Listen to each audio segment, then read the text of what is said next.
revelation. Could it ever happen? The answer is, unfortunately, yes. Total population control. Bill Binney says that's what the National Security Agency wants. He should know. He was technical director of that agency, and worked there for more than 30 years. He became one of their top analysts, perhaps the best code breaker in America, before he resigns because of their domestic spying programs. He's with us now from Washington. Bill, thank you so much for being with us. We're glad to see you. Well, thanks for having me, Pat. Look, how big is this apparatus of the NSA? We hear about it, but you know firsthand.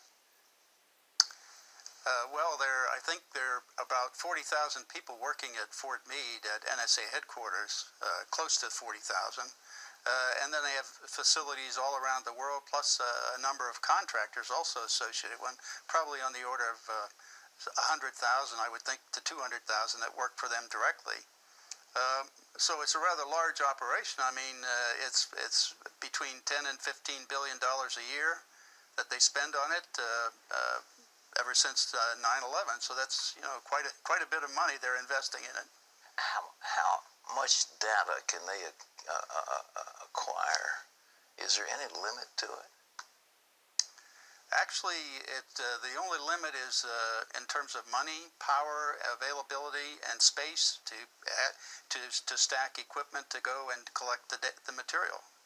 Now, you've said that the ultimate goal is total population control. In a democracy, that is really scary business. It's actually a totalitarian process that's been used down through history. I mean, that's what totalitarian dictators, states, that's what they want to do. They want to know everything about the population so they can control it. That was the idea behind the Soviet Union, the East German Stasi. That was their idea, and the Gestapo and the SS, and down through history, many others. Is our stuff more powerful than those agencies you mentioned? Yeah, unfortunately it is. That's the real problem I see, is that the capacity is, when you're looking at electronic activity of individuals, like when you use your credit card, or when you make a phone call or email anybody on the internet, or do chatter on the internet, that can be monitored in near real time if they're necessary. Otherwise, they can capture it, collect it, store it, and then retroactively analyze it. So it's something that it provides the opportunity to monitor everybody in the country, in fact, most everybody in the world, in near real time throughout the day. And that's really a 1984 on steroids, really. All right, now let's take Mrs. Joe Average living in Topeka, Kansas, and she goes to the store and buys something with a credit card. NSA's got that right then? They have electronic data. They'll collect financial transactions, sure. She calls her friend Myrtle down the street. That phone is monitored, that call? Not all of them, but a good many of them are recorded. Certainly all of the fact that she made that call is recorded and stored, and what we call graft, that is building relationships. That's one of the real problems here. This is a violation of your First Amendment rights. Under the Constitution, you have the right to assemble, free assembly, which means that it doesn't say you have the right to free assembly as long as the government knows about it, which is what's happening when the telecommunications companies turn over all their records of phone calls to and from with duration. That tells them everybody you're contacting, your whole social network on the phone, because it's a simple matter of doing a reverse lookup to see who that is that you're calling. Oh, you quit the agency because you said what they were doing is unconstitutional. That is clearly unconstitutional, but why does the government keep on doing it? That's the reason I've been able to, at least from what I can see in the public domain, is they're doing it for law enforcement worldwide. And actually the main users of this data are in fact the FBI and the Drug Enforcement Administration and other law enforcement agencies in the country. And they use this data to find criminal activity, and then they go arrest people based on this information. Then they have to do a parallel construction, which means they use normal policing techniques that they would be expected to use to find evidence that would justify and show probable cause for an arrest. Then they substitute that for the NSA data in the courts.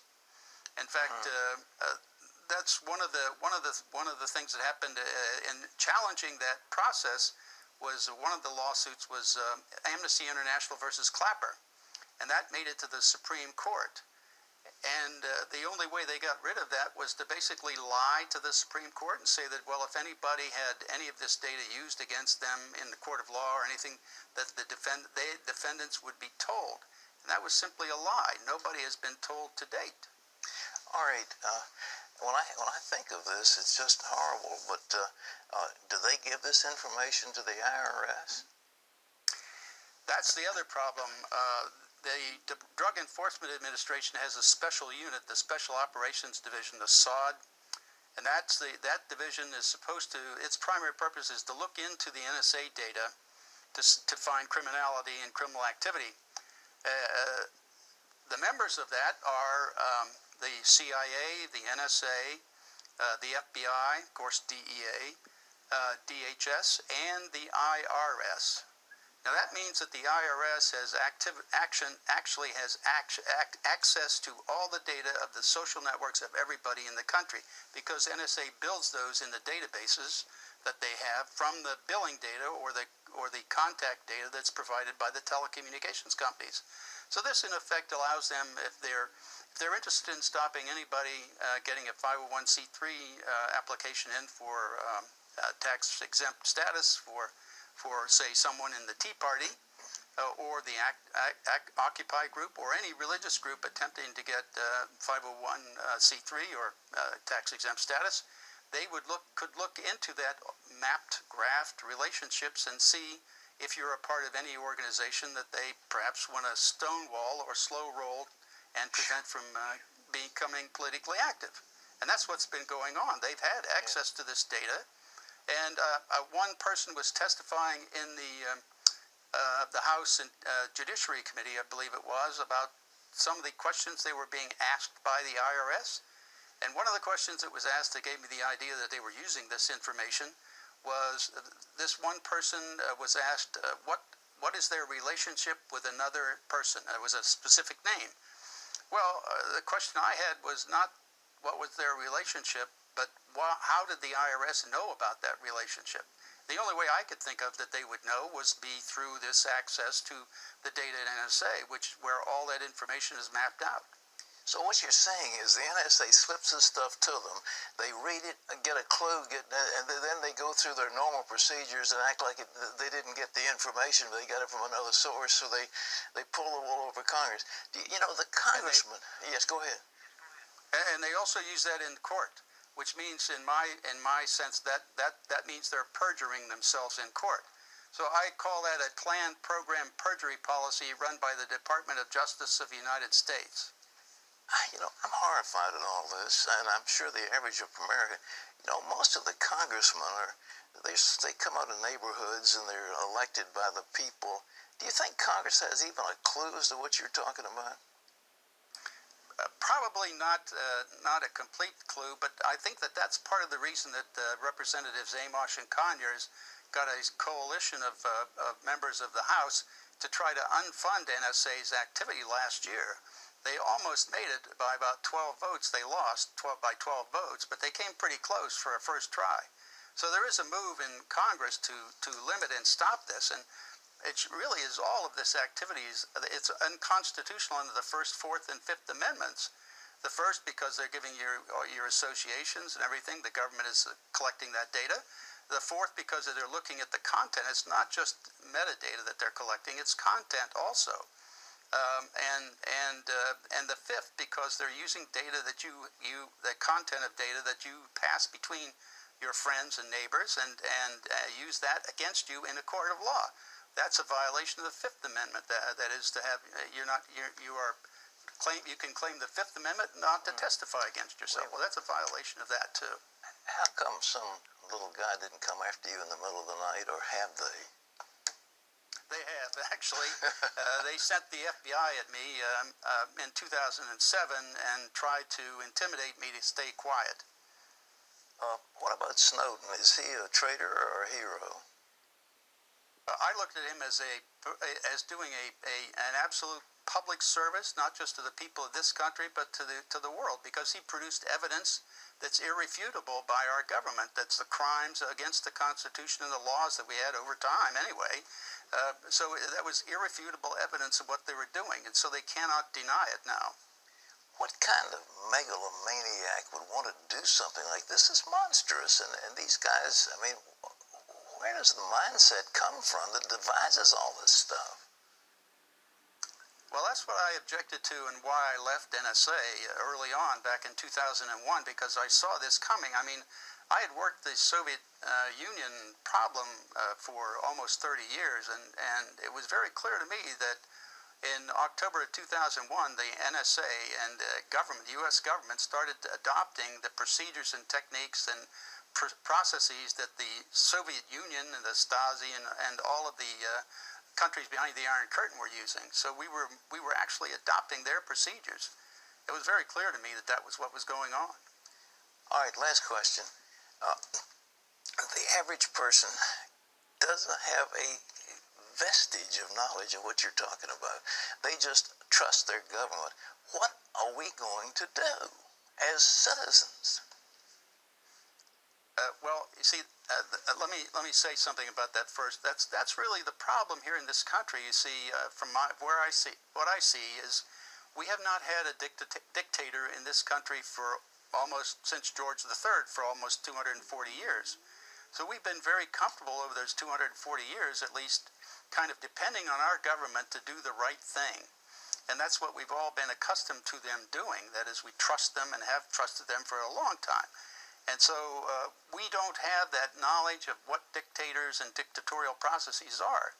But if you look at it, the Germans today are the ones who are really upset about this. And the reason they're upset is because they've got living memory of the Stasi and living memory of the SS and Gestapo. So they're very familiar with these techniques and procedures, and that's why they're very upset. To me, I think the only way we can get out of this is to fire everybody in D.C. I think that's the only way to do it. You have to go out and vote. You have to get active. You can't stay quiet and let this happen. You have to stand up and oppose it. Bill Benny, thank you so much. You're a great patriot, and keep speaking out. And we'll ask prayer for your protection, because I can't imagine they're going to let you keep on talking, but maybe they will. Well, folks, if you want to learn more about Bill Benny and the NSA, you can go to our website. There's more detail about it.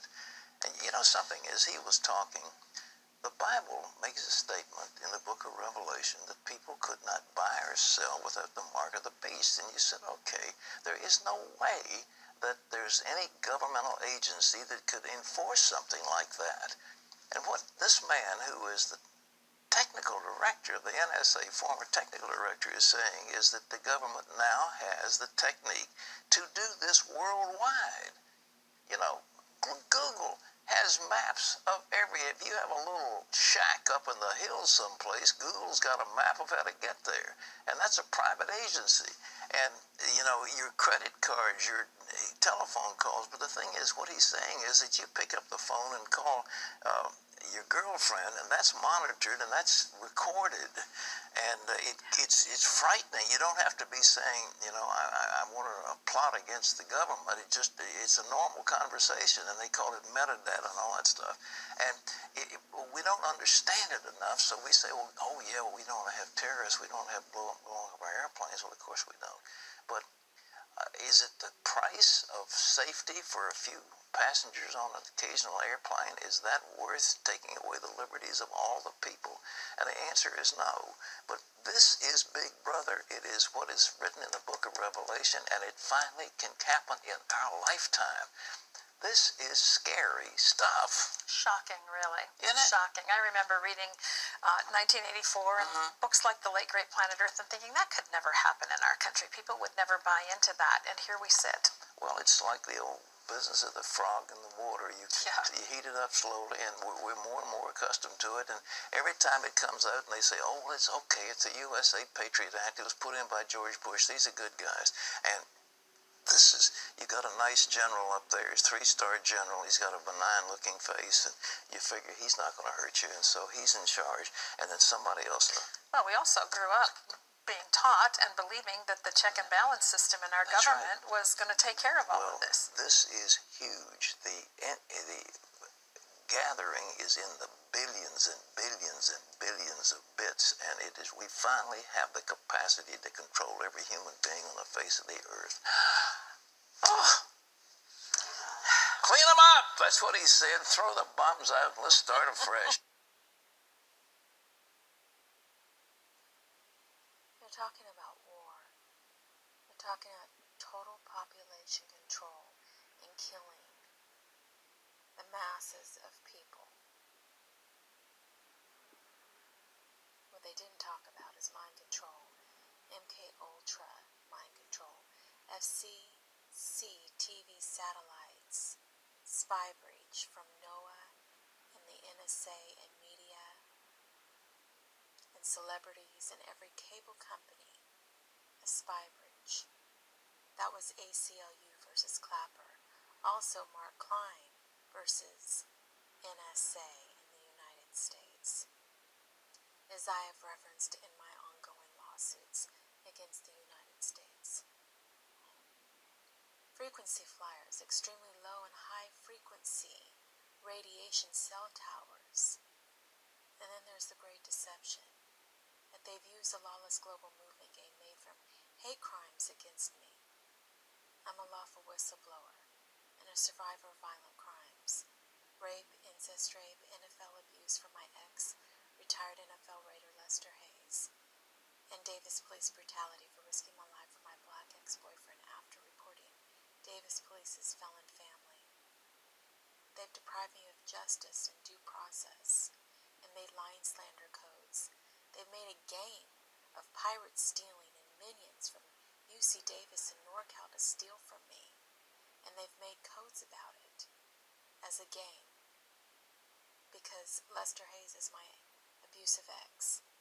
They've had Hoda and Jenna promote Sacramento and UC Davis, and Colbert promote Hassan Minaj and Camp Country, John Party, Despacito writers, and terrorize me in a game made from hate crimes against me. That is the deception. While Gavin Newsom works with Richard Figueroa, who's related to my felon neighbors, and they are depriving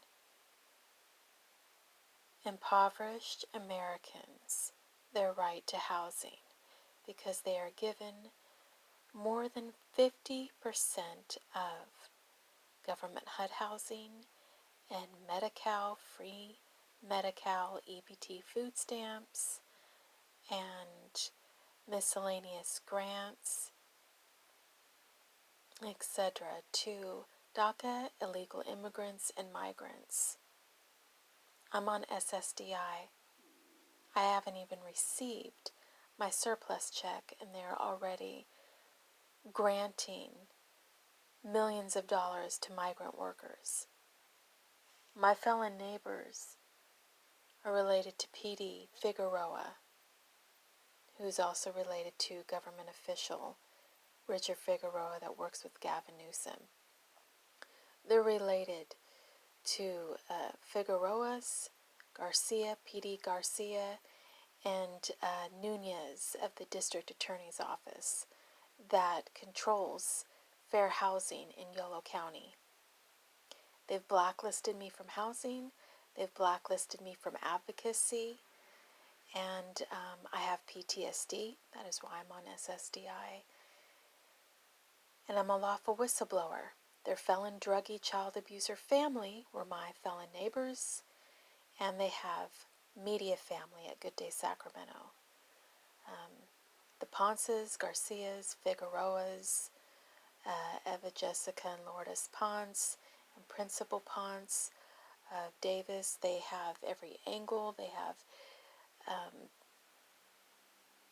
family that works in media and government and district attorney's office and police, and they work with Gavin Newsom, and they have relatives, convicted murderers Enrique and Jesus Campos, covered from government. They get out of prison in 3 years for committing cold-blooded murder. Felon child rapist Ron Herrera related to Davis Fire and DPD Zuniga and Good Day Sacramento Media. They don't care about what they do. They hire felons, they promote felons, they cover felons. Felon pedo Rita Fernandez-Durgan, illegally hired at Legislative Revis office.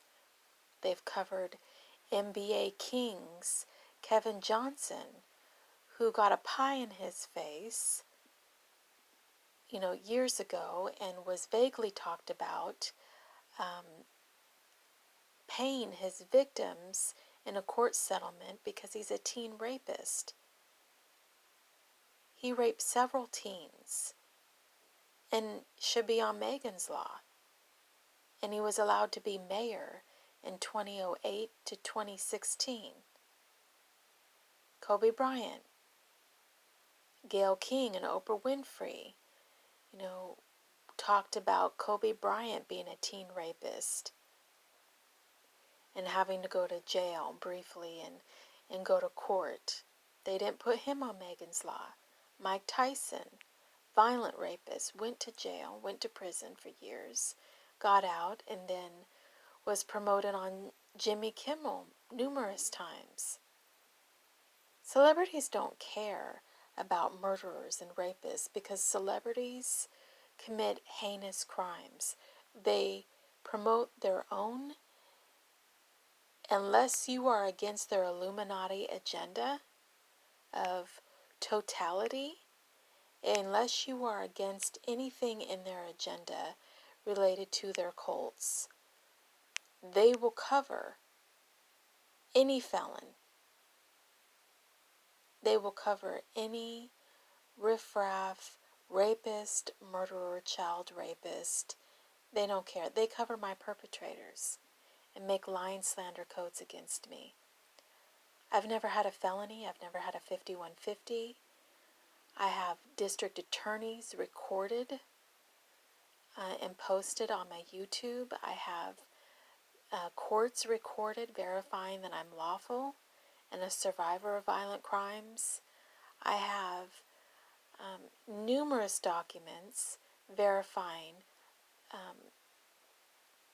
the crimes of spy breach to being raped and incest raped and NFL abused, from my ex-retired NFL Raider Lester Hayes to Davis police brutality for risking my life for my black ex-boyfriend after reporting Davis police's felon family. And I am multiracial. But I look so whitey. And I'm also Jewish DNA. Well, a slew of these riffraff that celebrities support, like UC Davis, Hassan Minaj, supported from Colbert. He was connected with the Davis Racist Islamic Center against Jews. So are the Campos and the Figueroas. I am multiracial. I'm Native Indian DNA, white DNA, Jewish DNA, black DNA, and so whitey. That's why BLM groups won't help me, and they cover Lester Hayes. That's why all these groups and minions chase after me, from those that pretend to have a cause and want all the attention for themselves and exclude me to cover the lawless global movement game made from hate crimes against me. They use scientific methods of voodoo to violate my rights as if I am Henrietta Lack. They are not ever getting Harriet Tubman on money.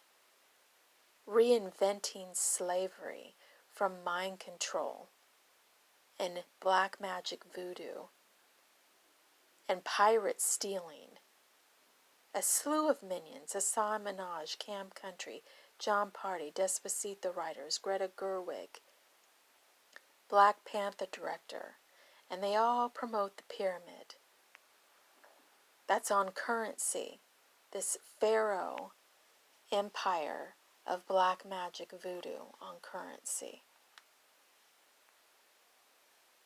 See, the Christian Network and Pat Robinson is not talking about those things. Because honestly, they're all for the totality. You know, we need to talk about what's really happening in the world. Is that there are wars, there are some that are on this side and some that are on that side. But the United States has declared war against its own Americans, violating their rights using MKUltra voodoo, FCC TV satellite spy breach, ELF mind control, radiation towers, and frequency flyers to violate human rights. Natalie Corona was killed, a cop killed, because of Kevin Limbaugh, who was speaking similar things that I'm speaking about, cops using inhumane methods to violate human rights, sonic waves to torment people. That's why he killed Natalie Corona. And instead of people having a conversation about that, as of course I've been talking about this for many years and placing it in my lawsuits, along with Mark Klein versus DirecTV, AT&T, NSA, ETL, and ACLU versus Clapper, in my lawsuits. You know, they've used me, go beat the room, go run after the room of the brick wall metaphor, beast mode, code, all of that. Because they made me a refugee in my own country, blacklisting me from housing, isolating me, and refusing to provide any advocacy for me, blacklisting me from advocacy. Additionally, you know, it's interesting that Natalie Corona seems to be a theme almost linked to coronavirus. Why would they call Wuhan virus coronavirus all of a sudden? Lawless Global Movement was made here in Davis, California, from a lawless global movement made of hate crimes against a lawful whistleblower and a survivor of violent crimes. And that survivor and whistleblower is me. Why they utilize my talents and retaliate against me, promoting minions.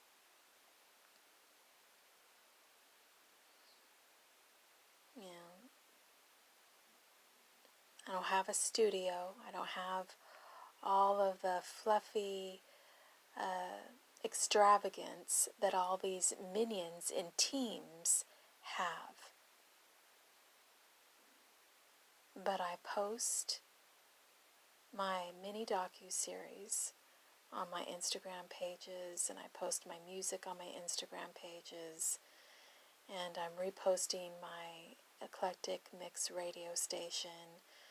I'm doing all of that, and I'm trying to get as much post as fast as possible, because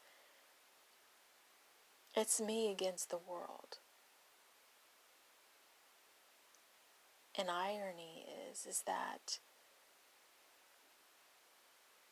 global movement chaos is promoting all these felons. Gavin Newsom is releasing a bunch of felons out of prison because we're in COVID collapsing the economy. And while we're doing that, he's granting extra millions to migrant workers that don't even qualify for an ACLU, right? And yet, the ACLU, American Civil Liberties Union, isn't even about Americans' civil liberties union. Notice that they support sanctuary state agendas. A few years back, there was an illegal immigrant that had re-entered the United States for the 5th time, at least. That's not code. And he stole a cop's gun in San Francisco and killed a young Jewish woman. The sanctuary states in the Ninth Circuit not only defended him from having to go to prison for murder, but they also fought for him to get asylum so that he could get free housing and medical and EBT food stamps and miscellaneous grants. If he were American, his ass would be in prison for the rest of his life, and he would be up for the death penalty. This is the type of corruption that is happening in the United States. This is the type of corruption collapsing the United States. The lawless global movement and making pirates and Hassan Minaj and Lily Singh and talking about how they want to make a new wave of pirates. I don't know what those assholes didn't learn about history, but we already had pirates. Yeah. We don't need another set of pirates taking over the United States. Already did that. Interestingly enough, every nation was built on a migration process. Fascinatingly. And the United States doesn't owe any other country a damn thing. Canada won't even let people in their country unless they have their own money to fund their own life